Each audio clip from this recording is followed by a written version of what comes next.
नमस्कार, स्वागत है। आप देख रहे हैं छत्तीसगढ़िया न्यूज। वक्त हो चुका है छत्तीसगढ़ के दिन भर की खबरों को जानने का। आइए डालते हैं खबरों पर नजर फटाफट अंदाज में। पत्रकारिता विषय को सीजीपीएससी में शामिल करने की मांग। कॉलेजों में असिस्टेंट प्रोफेसर की नियुक्ति का जिक्र। उच्च शिक्षा मंत्री को संचार संघ ने दिया आवेदन। पत्रकारिता विषय को सीजीपीएससी सहायक प्राध्यापक की सूची में सम्मिलित करने और जनसंपर्क में भर्ती तथा परीक्षा पाठ्यक्रम में जनसंपर्क विषय को शामिल करने की मांग की गई है।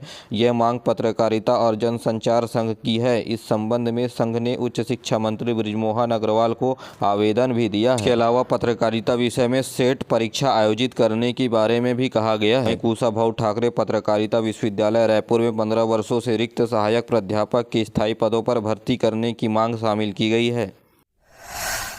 छत्तीसगढ़ में मोदी के नारों के बीच राहुल गांधी ने भाजपाई समर्थकों को दी फ्लाइंग किस, मुलाकात कर मिलाया हाथ। बीते दिनों कोरबा में भारत जोड़ो न्याय यात्रा निकाली गई, जहां राहुल गांधी गाड़ी में बैठकर रोड शो किया। अब अगला पड़ाव बलरामपुर जिले की ओर है। भारत जोड़ो न्याय यात्रा की तैयारी बलरामपुर जिले में पूरी कर ली गई है। इंटेलिजेंस ब्यूरो के अधिकारियों ने बताया कि झिंगो में रात रुकेंगे राहुल गांधी। बलरामपुर जिले से होकर गुजरने वाली राहुल गांधी की भारत जोड़ो न्याय यात्रा का कार्यक्रम राजपुर आगमन की तैयारी पूरी जोरों पर है। राहुल गांधी अपनी यात्रा के दौरान राजपुर के ग्राम झिंगो में रात रुकेंगे। ग्राम झिंगो में मिशन स्कूल खेल मैदान में तैयारियां पूरी कर ली गई है। आज मंगलवार को राहुल गांधी बलरामपुर जिले में प्रवेश करेंगे। यात्रा के दौरान राजपुर जनपद क्षेत्र के ग्राम कनका में प्रवेश करेगी। तो वहीं रामानुगंज में भी राहुल गांधी पदयात्रा करेंगे। व्यावसायिक परीक्षा मंडल ने जारी किया प्रवेश परीक्षाओं का नोटिफिकेशन। छत्तीसगढ़ व्यावसायिक परीक्षा मंडल ने विभिन्न प्रवेश परीक्षाओं के लिए नोटिफिकेशन जारी किया है। 11 अलग अलग प्रवेश परीक्षाओं के लिए डेट निर्धारित की गई है। प्री एमएससी एवं पोस्ट बेसिक नर्सिंग के लिए 30 मई की सुबह परीक्षा आयोजित होगी। प्री बीएड और डीएलएड की प्रवेश परीक्षा 2 जून को आयोजित होगी। तो वहीं पीईटी और टेक्नोलॉजी बीटीच इंजीनियरिंग बैकग्राउंड की प्रवेश परीक्षाएं 6 मई को आयोजित होंगी। तो वहीं पीपीएसटी यानी फार्मेसी की प्रवेश परीक्षाएं भी 6 मई को आयोजित की जाएगी। इसके अलावा बीएससी नर्सिंग की प्रवेश परीक्षाएं 13 जून को आयोजित की जाएगी। इसके अलावा BEd BPEd pre BSc BEd की प्रवेश परीक्षाएं 13 जून को आयोजित होगी। अलावा प्री एग्रीकल्चर टेस्ट की प्रवेश परीक्षाएं 16 जून को आयोजित होंगी। तो 2024 में प्रवेश परीक्षाएं 23 जून को आयोजित की जाएंगी। परीक्षा के संबंध में व्यापम CGState.gov.in पर अधिक जानकारी प्राप्त कर सकते हैं। स्थानीय निवासियों के लिए यह परीक्षा निःशुल्क आयोजित की जाएगी।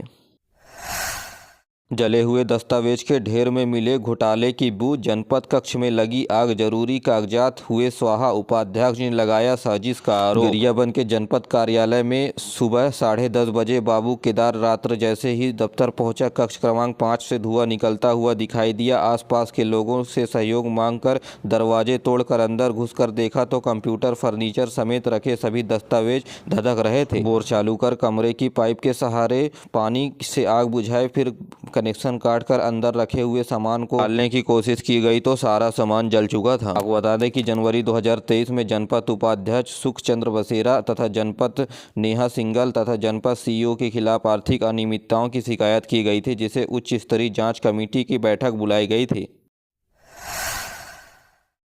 एक फोन पर मिलेगी नई जिंदगी। छत्तीसगढ़ में गंभीर मरीजों के लिए सरकार की बड़ी पहल, ग्रीन कॉरिडोर बनेगा वरदान। जी हां, रायपुर संभाग आयुक्त संजय अलंग ने संभागवार स्वास्थ्य सेवाओं की समीक्षा लेते हुए कहा कि प्रदेश के सभी जिला अस्पतालों में ग्रीन कॉरिडोर बनाया जाएगा, जिससे एक कॉल होते ही मरीजों को ग्रीन कॉरिडोर के माध्यम से तुरंत अस्पताल में लाया जा सकेगा। अलावा उन्होंने कहा कि मेडिकल कॉलेज अस्पतालों को इलाज के दौरान मरीजों की मौत डेथ ऑडिट कराने के भी निर्देश दिए हैं। अलावा संभाग आयुक्त ने गंभीर मरीजों को समय पर बड़े अस्पताल में रिफर करने को कहा है, ताकि समय पर उन्हें उचित इलाज मिल सके, इसका जीवन बचाया जा सके। बैठक में महासमुंद रायपुर मेडिकल कॉलेज के डीन, रायपुर महासमुंद शासकीय अस्पतालों के अधीक्षक सहित मेडिकल सर्विसेज कॉर्पोरेशन के कार्यपालन मंत्री भी मौजूद थे। वो बता दें कि प्रदेश में 57 ग्रीन कॉरिडोर बनाकर गंभीर मरीजों को इलाज के लिए अंगों तथा प्रत्यारोपण एक शहर से दूसरे शहर मरीजों को निर्धारित समय पर पहुंचाने का काम किया गया है। उन्होंने कहा कि जरूरत पड़ने पर भी ग्रीन कॉरिडोर बनाने के लिए यातायात पुलिस से जानकारी लेते हुए सहायता लें।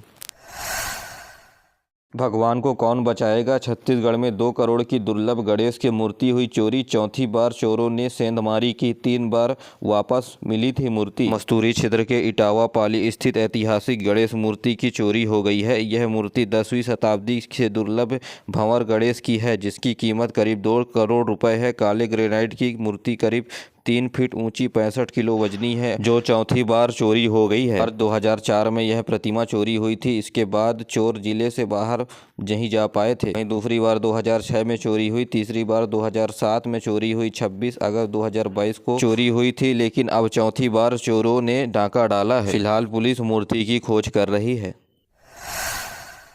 राजा देवेंद्र प्रताप सिंह को भारतीय जनता पार्टी ने राज्यसभा चुनाव के लिए बनाया है अपना उम्मीदवार। भारतीय जनता पार्टी की केंद्रीय नेतृत्व ने राज्यसभा सीटों के लिए पार्टी के उम्मीदवारों की घोषणा की है, जिनमें छत्तीसगढ़ के राजा देवेंद्र प्रताप का चयन किया गया है। लेकिन आप जानते होंगे कि राजा देवेंद्र प्रताप सिंह कौन है। अगर नहीं तो राजा देवेंद्र प्रताप सरगुजा लैलूंगा क्षेत्र के जिला पंचायत सदस्य हैं। वे रायगढ़ रियासत के महाराजा स्वर्गीय चक्रधर सिंह के परपौते हैं। बता दें कि राजा देवेंद्र प्रताप सिंह रायगढ़ जिले के लैलूंगा के गोड़ आदिवासी राजा हैं। रायगढ़ रियासत के महाराज स्वर्गीय चक्रधर सिंह के परपौत्र हैं। उन्होंने 20 साल पहले कांग्रेस का दामन छोड़ भारतीय जनता पार्टी का दामन थामा था, जिसके बाद इन्हें अब राज्यसभा का टिकट दिया गया है।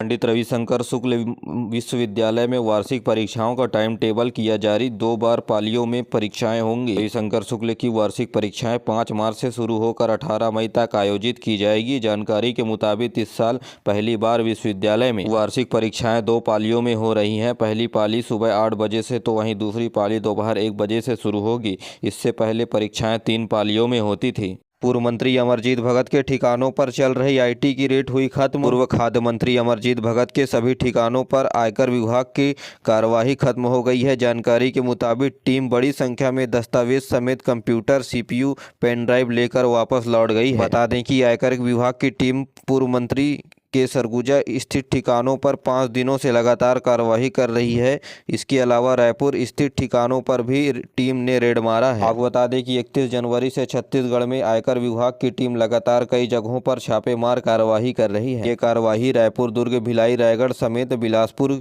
के जगहों पर भी की जा रही। सीएम विष्णुदेव साय ने कहा कि राज्य युवा मितान क्लब की योजना नहीं होगी बंद, समीक्षा के बाद विचार करेंगे। तो वहीं राहुल गांधी की न्याय यात्रा पर बोले कि छत्तीसगढ़ में भारतीय जनता पार्टी 11 की 11 सीट जीतकर मोदी सरकार को देंगे।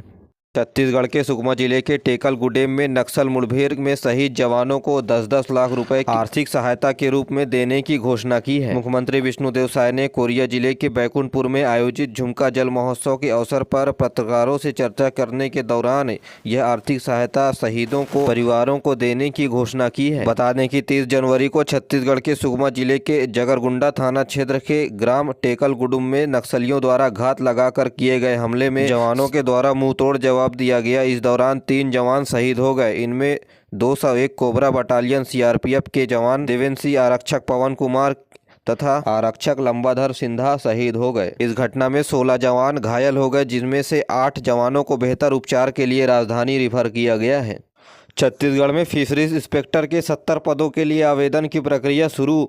छत्तीसगढ़ व्यापम ने जारी किया नोटिफिकेशन, 22 फरवरी अंतिम तारीख। जी हां, छत्तीसगढ़ मछली पालन विभाग ने मत्स्य निरीक्षण के 70 पदों पर व्यापम ने गुरुवार से ऑनलाइन की आवेदन की प्रक्रिया शुरू कर दी है। छत्तीसगढ़ व्यावसायिक परीक्षा के वेबसाइट पर अभ्यर्थी निःशुल्क 1 फरवरी से 22 फरवरी तक आवेदन कर सकते हैं। आवेदन के त्रुटि सुधारने की तारीख 23 से 25 फरवरी निर्धारित की गई है। मत्स्य निरीक्षण के 70 पदों में अनारक्षित यानी जनरल कैटेगरी के 29, अनुसूचित जाति के 8, अनुसूचित जनजाति के 23 पद, तो वहीं अन्य पिछड़ा वर्ग के 10 पद शामिल हैं। छत्तीसगढ़ में फिर हुआ गैंगरेप, 5 दरिंदों ने किशोरी के साथ किया सामूहिक दुष्कर्म, नाबालिग समेत 4 हुए गिरफ्तार। जी हां, छत्तीसगढ़ में एक बार फिर शर्मसार कर देने वाली घटना सामने आई है। जसपुर जिले के बाद अब अंबिकापुर के कोतवाली थाना क्षेत्र में 5 दरिंदों ने किशोरी से गैंगरेप की घटना को अंजाम दिया। पुलिस ने मामला दर्ज कर 2 नाबालिग समेत 4 आरोपियों को गिरफ्तार कर लिया है। समारोह में शामिल होने के लिए गई किशोरी के साथ किशोरी को आरोपियों ने घर छोड़ने के बहाने जंगल की तरफ ले गए जहां किशोरियों के साथ सामूहिक दुष्कर्म किया। 2 नाबालिग सहित 4 लोगों को गिरफ्तार किया गया है। एक आरोपी फरार है